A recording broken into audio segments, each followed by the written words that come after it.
सम्माननीय सभामुख महोदय, हाम्रो सीमाको विषयमा हाम्रो यथावत नै छ, तर अलिकति फरक विषयवस्तु आज। सम्माननीय सभामुख महोदय, म यो संसदलाई सोध्न चाहन्छु र सभामुखज्यूलाई पनि अपिल गर्न चाहन्छु। गणेश नेपालीको मृत्यु यो राज्यको नीतिको कारणले गर्दा उसको मृत्यु भयो र आत्मदाह उहाँले गर्नुभयो र सम्मानित मार्फत संसद मार्फत म सम्माननीय प्रधानमन्त्रीज्यूलाई विनम्र अपिल गर्न चाहन्छु र संसार नेपाललाई सोध्न चाहन्छु। यो काठमाडौँ सहर अरबपति र करोडपतिहरूको मात्रै हो? यो गरिब दुखी श्रमिक र निमुखा जनताको पनि सहर हो या होइन? पहिला यदि गरिब दुखी जनताको सहर हो भने यो नेपालको राजधानी किन हो? नेपालको राजधानी हो भने यो गरिब दुखी र सरबारा वर्गको र जनताको पनि सहर हो। आज गरिब दुखी जनता यो सहरमा बाँच्न नपाउने भइसके अघिल्लो पटक मेयर भएका कारणले गर्दा यो अवस्था आज सिर्जित बनेको छ। सम्माननीय सभामुख महोदय, सरकार कसलाई चाहिन्छ?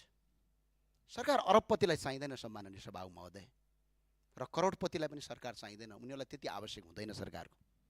सरकार ती व्यक्तिलाई चाहिन्छ जो गरिब छन्, जो निमुखा छन्, जो अपहेलित छन्, जसलाई सरकारको आवश्यकता छ। तर आज सरकार ठ्याक्क उल्टो देखिन्छ। सरकारका नीति ठ्याक्क उल्टो छन् सम्माननीय सभामुख महोदय। आज सरकारका ऐन नीति नियमहरू हेर्दा सुविधा र व्यवस्था हुने खाने अरबपति र करोडपतिहरूको पक्षमा केन्द्रित देखिन्छन्। म एक एक नियम ऐन मन्त्री परिषदका निर्णय लिएर पढाउन सक्छु सम्माननीय सभामुख महोदय। गरिबका लागि देखिँदैनन्।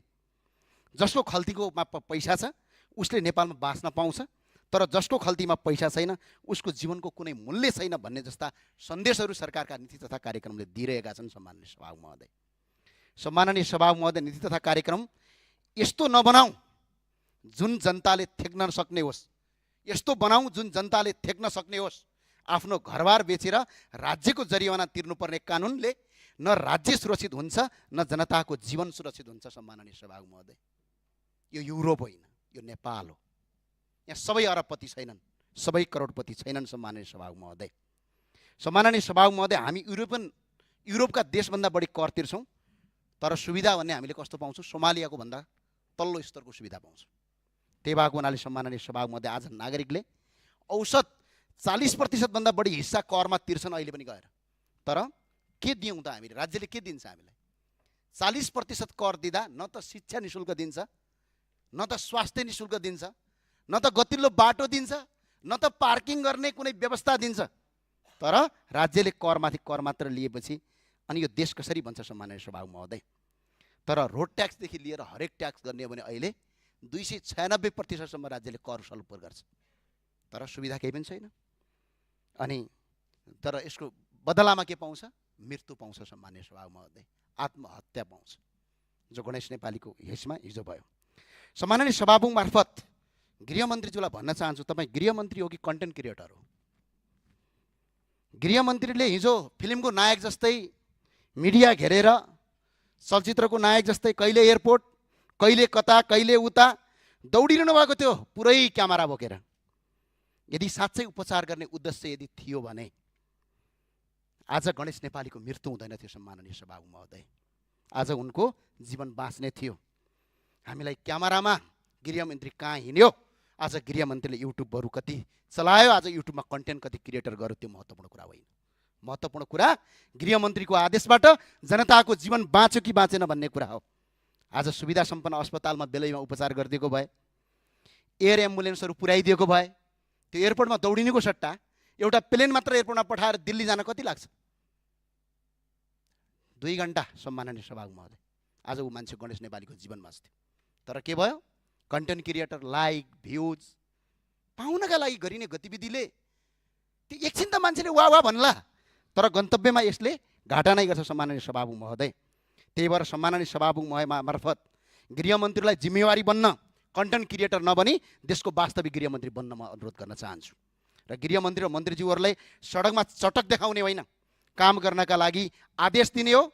आदेशको पालना भयो कि भनेर त्यसको कार्यान्वयन गर्ने हो।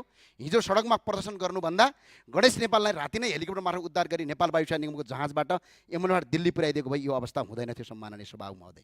म आज याद दिलाउन चाहन्छु सम्माननीय सभामुख महोदय, प्रतिनिधि सभाको संसदको गेट अगाडि इलामका प्रेम प्रसाद आचार्यले आत्मदाह गर्नुभएको थियो भने आज ठ्याक्कै 1-2 वर्ष 2-3 वर्ष नपुग्दै आज मुहुका गणेश नेपालीले मट्टीतेल छर्किएर आज आत्मदाह गर्नु पर्यो। उनीहरूको पीडा एउटै थियो कि यो देशमा गरेर खान पाऊँ, बसेर गर्न पाऊँ, गरी खान पाऊँ भन्ने हो सम्माननीय सभामुख महोदय। तर सरकार फेरियो, कुर्सी फेरिए, तर जनताको पीडा फेरिएन सम्माननीय सभामुख महोदय। कुर्सी फेरिनु, सरकार फेरिनु महत्त्वपूर्ण कुरा रहेनछ। महत्त्वपूर्ण कुरा जनताको जीवन फेरिनु पर्ने रहेछ। सरकारले पछिल्लो पटक जनताको जीवन सहज बनाउने भने झन् कठिन बनाउने नीति बनायो सम्माननीय सभामुख महोदय। सरकारको नारा चाहिँ अत्यन्त राम्रो छ, गरिबको चमेली बोल दिने कोही छैन।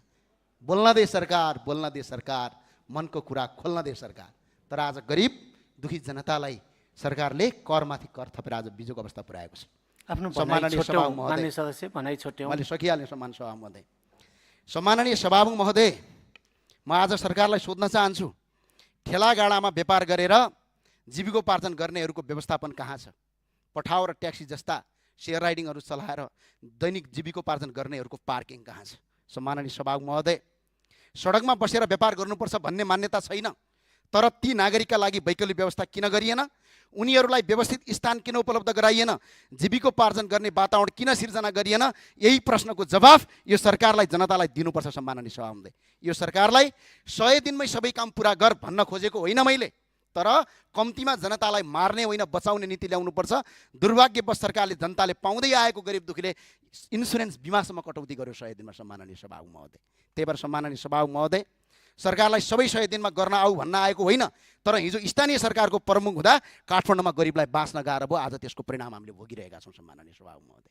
त्यो भएर सरकारलाई विनम्रता गर्न चाहन्छु, हिजोको सरकारले जनताको कुरा सुनेन, जनताको कुरा बुझेन भनेर जनताले मत परिवर्तन गरेका हुन्। तर जनताको कुरा सुने जस्तो गर्नुहुन्छ, देखे जस्तो गर्नुहुन्छ, युट्युबमा भिडियो आउँछ, टेलिभिजनमा इन्टरभ्यू आउँछ, तर कन्टेन्ट बनाइन्छ, लाइक कमाइन्छ, भ्युज कमाइन्छ, तर जनताको जीवन बचाइँदैन। आज कर्णालीमा पनि एउटा हेलिकप्टर नपठाएर मान्छेहरूको मृत्यु भयो। आज पनि एउटा उद्धार नगरेर आज मान्छे एउटा गणेश नेपालीको आज मृत्यु भएको छ।